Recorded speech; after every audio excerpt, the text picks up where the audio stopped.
For thousands of years, aloe vera has been considered a magical medicinal plant. Even the Aztecs used it as a miracle drug to treat many diseases. Traditional medicine appreciates its detoxification, purging, acid neutralization and fat reduction. According to modern research, it has a positive effect on blood sugar levels and blood lipid concentration, including cholesterol levels.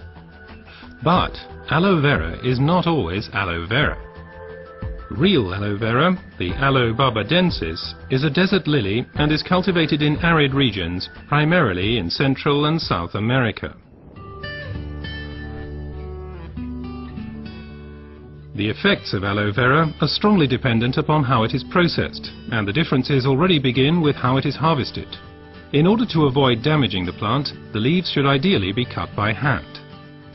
As the outer skin of the leaf contains poisonous aloin, a substance that protects the plant from animals and has a laxative effect on humans, the skin must be carefully separated from the inner leaf gel.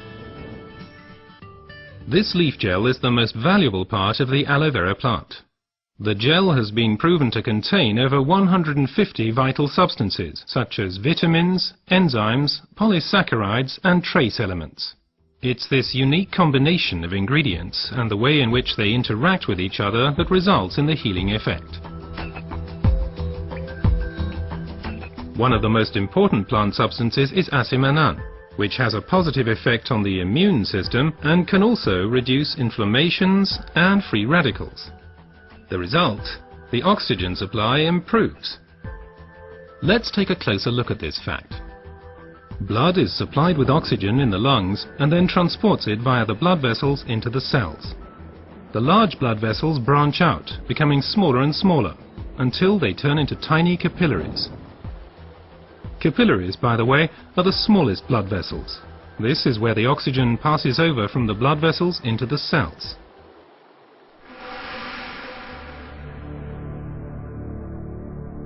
Poor eating habits, environmental pollution, stress and increased physical effort weaken our immune system.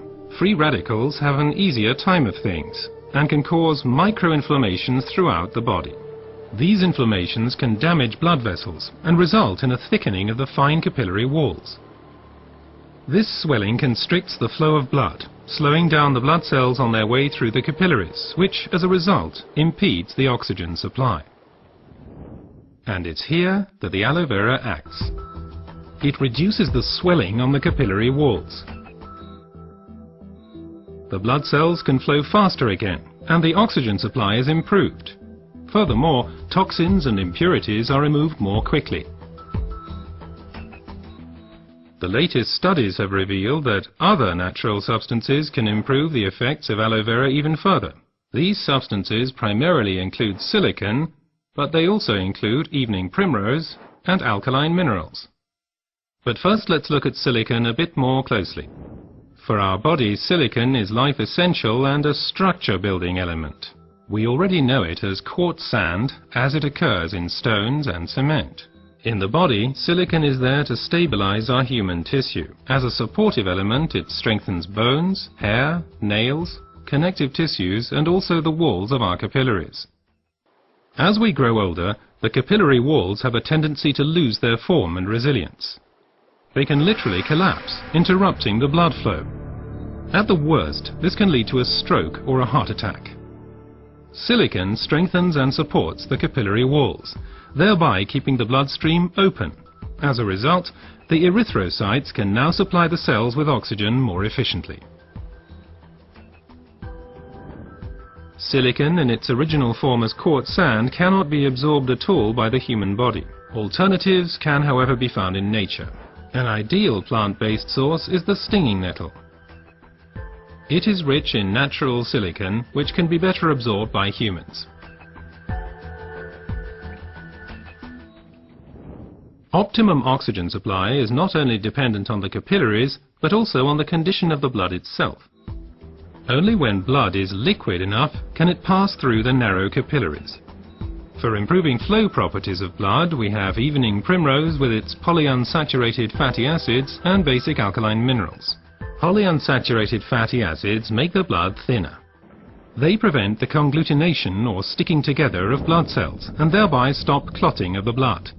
Alkaline minerals support the elasticity of the red blood cells, thus helping them to pass through the tiny capillaries more smoothly.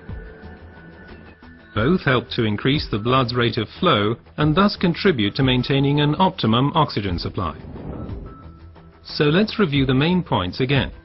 The supply of oxygen to our cells is a vital prerequisite for our overall health and also helps to safeguard us against serious illnesses.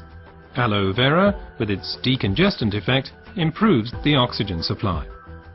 Silicon strengthens the vessel walls and keeps the bloodstream open.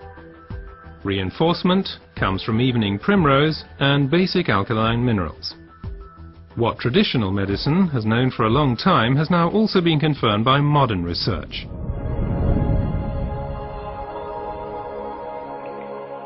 Aloe vera improves your oxygen supply and therefore your general health. Because oxygen means life. Place your trust in Aloe vera.